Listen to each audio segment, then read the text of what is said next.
Look what I got from the mama of skincare.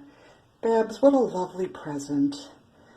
I can't think of anything more glorious than treating myself to the benefits of rice bran oil, vitamin E, espresso grounds, and coffee.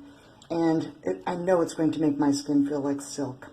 So I'm looking forward to trying the wonderful, I have to shake it up to read it, Espresso Eye Serum with anti-aging properties. And that'll be really neat to try because I feel my eyes are a little tired right now. And then we have this wonderful star body. Shake it well. And this is the Espresso Face Serum. And it looks like it has some amazing ingredients. I have very sensitive skin, and I know that the rosehip powder in here will really be a calming influence and soothing.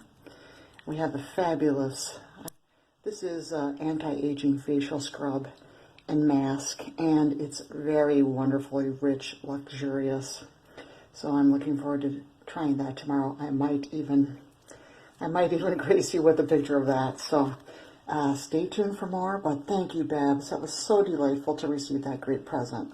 And I'm looking forward to giving you some feedback, of course, sharing that with my friends and how they can go and get this great product. Because you're on Facebook, it should be easy.